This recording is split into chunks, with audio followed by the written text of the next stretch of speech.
It's the Texas Strangers.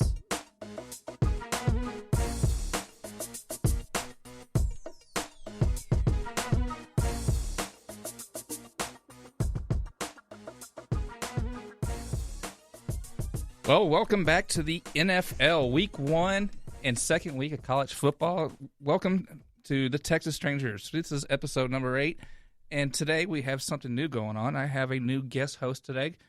His name is Jarrett. Jarrett, why don't you go ahead and turn your microphone over there, hit that little red button right there, and let's go ahead and introduce you. Hey, how are you doing today? I'm doing well, thank you. I just want to thank you for the opportunity. This has been a dream of mine to be part of a podcast. All right, cool, thanks.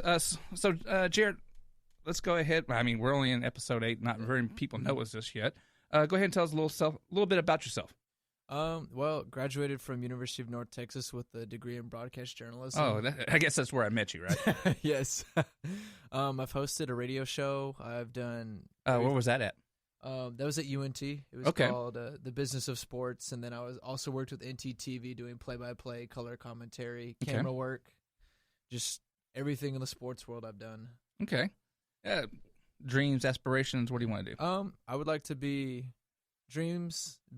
play-by-play or color commentary for a professional football team. Okay. All right. Well, Brad, how you doing? I'm doing fantastic, sir. How are you? All right. How's your mom doing?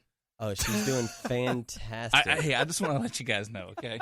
She took care of me well on my birthday last week. So. I know. I saw it on Facebook. All the little bottles of there's some bottles of intoxication, alcohol, and some which some alcohol candy, was this? and I had got 3 little things of Jack Daniels. Oh, excellent! And 3 little things of Crown Royal. So. Okay. All right. Well, I always make fun of Brad. Okay. Brad's mom is the first one to ever. She'll repost everything that we do. She does everything. Very nice. So Tammy, I know that you listen to this. Thank you very much. I give Brad a lot of grief about it. I really thank you very much for your support, and I just wanted to say you raised your son right, and I really do appreciate him. Okay. Now I said something very nice about somebody and kind of tease it out in just a certain way. Had to give a shout out to your groupie. That's right, Brad's mom. Week 1 impressions. What do you what'd you take away this week from week 1 of the NFL? And if you want to go back to the Thursday night game, we can go back to the who was it? The rematch of Carolina and Denver. Yeah. I mean, I really wasn't overly impressed with that game. I thought that was actually kind of a snoozer also. It was close. It was. Big thing for me, how Jacksonville hung with Green Bay. Okay. They didn't pull out the win, but they impressed me a lot to be able to hang with them and take them down to the last few minutes there, and they didn't come up with the W. You're saying that you like the growth that's going on in Jacksonville. I do. Okay. They have a lot of good young weapons and talent there. So all right, what impressed you? Carson Wentz. He went from being 3rd on the depth chart to being, after they traded Sam Bradford, to jumping all the way to number 1. Everybody thought Chase Daniel was going to start. Carson Wentz came in and played phenomenal. Okay, I know we didn't show prep this at all, but the trade, and I think there was only one trade: Sam Bradford for a number 1 pick and a 4th round pick. What do you guys think about it? It had to be done. Teddy Bridgewater went down. Their backup, Sean Hill, who last team he played for was the Detroit Lions. Mm-hmm. I believe it was a couple of years ago. So he really hasn't seen action in 2 years, and that's it. They had to bring in somebody with experience. So you don't think they overpaid? I do think they overpaid. It had to be done. You have to pay a high price in this league to get a quarterback that you think can compete, and they think that Bradford can help them compete. And they'll still be the same. They'll still be the same team. It's just he can't make the same plays that Bridgewater can, but they won't be taking a step back with Sean Hill. See, my question is, I mean, you make this move because you're kind of assuming that Teddy Bridgewater, his career might be over. Yeah. It's a non-contact move. This guy was dropping back in the pass, and his knee just went out. Done. Over. He has no lower body muscles at all. No. Like if you see his legs are built like a stick. Yeah, he skips leg day. He skipped leg day. So, okay. Well, I was impressed. Now I'm gonna go ahead and homer it up a little bit because everybody knows that I'm a Houston Texans fan. Good. Will Fuller showed out. Showed out. Brock Osweiler had a great game, and Lamar Miller actually said, "Hey, I am a running back. I'm just not a You're little just worth all that money you guys a paid little them. toy out of the backfield. I'm not a little toy. I can Miami actually used run them. up. I can actually run it up the middle. So Everybody was bad-mouthing Brock Osweiler. Yes, I do believe they gave him more money than they should have given him, but they surrounded him with weapons to help him succeed. So that's what everybody kept overlooking. Right. I mean, you went out and got Will Fuller the fifth. Yeah, Will Fuller the fifth. The fifth. I mean, do we have to say the fifth? I don't even know. Oh, I mean, when Calvin was playing, we called him Calvin Johnson Jr. Okay. So, I mean, I guess we're getting proper. So. But anyway, the Texans really impressed me, even with the limited edition of J.J. Watt, and also finally Clowney actually shows up. Yeah. And I think it was best that he actually got to be able to put his hand in the ground, going back in more of a defensive end type situation. All right, let's go over to what a lot of people have been talking about today, and Revis Island.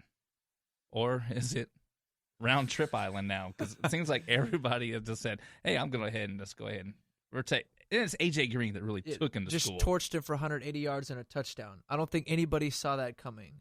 Revis is known as a lockdown corner, and to see him get torched like he did is just uncommon. What happens when you don't take the off season seriously and you don't use that time to get your body in shape? But is this more of a type of a Revis father time really catching up with Revis right now? I don't think so. I just think, I mean, he was injured in the off season, so I mean, I'll cut him a little bit of slack, but still, I mean, I don't think it's father time catching up to him at all. I still think he's not the corner he used to be, but I think he's still he's at least an above average corner. He's 31, so by NFL standard, he's not he's not the old man of the. I mean, we've had older corners play in this league, so or is it just the system? I mean, the only people that have really been high on Darrelle Revis is Skip Bayless and the former coach of the Jets, Rex Ryan. Rex Ryan. You know, I try to remember not to remember those names because the dad was the best coach of all of them, if you ask me. Yes, sir. So I agree. All right, week one. Jared, you're a Seattle Seahawks fan, correct? Oh, yes. Let's go ahead and talk about your Seahawks for a second. I liked new offensive line was the big question coming in. A whole new offensive line switching around and people playing different positions. That was the main question is how would the line perform in week one? Line played well. They had a couple penalties that were stupid bonehead ones for holding and false start. But the thing that surprised me was our secondary. It seemed like they forgot how to tackle. Like Earl Thomas had a couple whiffs. But they're the Legion of Boom, right? Yeah, but the problem was they were it was not very good communication back there, especially when Arian Foster had a reception for 50 yards down the field. We don't give up big plays like that. And I think Earl Thomas and Deshaun Shedd, one of them, didn't communicate very well. Earl thought he was running a slant route. He was gone. Well, that wasn't that play. It was the Kenny Stills play that was almost a touchdown. He thought he was running a slant route. He cut in, and Stills was gone. Luckily, he dropped the ball, but it was just bonehead mistakes, just not tackling very well, mixing up assignments. Let's go ahead and get on to the topic of not tackling very well. Yeah. The game-winning touchdown for the Tampa Bay over Atlanta. I don't remember who the guy was that scored the touchdown at the very end. Jameis sent him a pass. I think it was the running back out of the backfield. It was either Charles Sims or Sims. That's who it was. Okay, thank you. He broke like 6 tackles. Just ran right through him. Arm tackles. Yes. Okay, and this is part of this whole let's protect the players during preseason and not so much in the OTAs where they can't do as much physical activity. This is the first game that starters actually tackled. Yeah. So much tackled. And we saw it. We saw some this was high school level tackling, which it's a stretch to say it was really pathetic. It was, I'd say it wasn't just them. It was Seattle. Like it seemed like that was the throughout. Theme. It was like the theme for this week was poor tackling. Now, what really impressed me the most this weekend. Now, last time that we were on the air, we made predictions of who was going to win the Super Bowl. Yes, Super Bowl. Who's going to win? Who do we like? I got made fun of for Kansas City. I picked the Chiefs I think I picked the Chiefs for the AFC West. I'm not for sure. We might have to look at the archives on that one. I'd have to agree with you on that pick, though. But I know I was really high on the Kansas City Chiefs. And Ryan, who's not here tonight, that's the reason why Jarrett's filling Special in. guest, Jarrett. Yeah. Gave me a lot of grief for picking the Kansas City Chiefs. I was like, dude, he goes, what has Alex Smith done lately? Well, guess what? They were down 24-3, or was it 21-3? I think it was 21-3. It was a lot to it not was 21 enough. points, so 24-3. Yeah, It was a lot to not enough. Yeah. Let's just go ahead and say that. Came back and won. So once again, And that was without Jamal Charles. Without Jamal Charles. So possibly their biggest weapon on offense. So once again, let's go ahead and stroke the David button. Hey, I know what I'm talking about every once in a while. I'm not a Kansas City homer, but yet Kansas City proved me right. You're going to learn today. That's right, Kevin Hart. Tell him. All right. I'm glad that Kevin Hart agrees with me all the time. The other one, let's go to the Superdome in Oakland and New Orleans. How gutsy is it to be to say, hey, I'm going to go for 2 at the end of the game? It's gutsy because I believe this is Jack Del Rio's first or second year coaching the Raiders. Second, I believe. Second year. It's a risky call. I mean, if he made it, great. It was completed. If he didn't, then they would be talking about you're it the hero or you're the GOAT. Yeah, hero right. the GOAT. That's basically how it is. Brad, let's go ahead and put your coaching. You're now the head coach of the Oakland Raiders. All right. All right. There. You have a pretty good backfield. Got a good running back. Got Amari Cooper. Mm-hmm. You going for it? I mean, I didn't actually see the play. Did he throw it or did he run it? He threw a fade to Michael Crabtree. Okay. So I wouldn't have gone to Crabtree. I would have gone to Cooper, and I would have thrown it because Carr was actually hot. From what I saw, he was actually hot during that stretch of the game. Uh-huh. So I would have went for it, and I would have thrown it. So I don't blame the guy at all. Jarrett, what do you think? I thought it was a good decision. I mean, looking at the play, there was a lot of real estate in the end zone there. So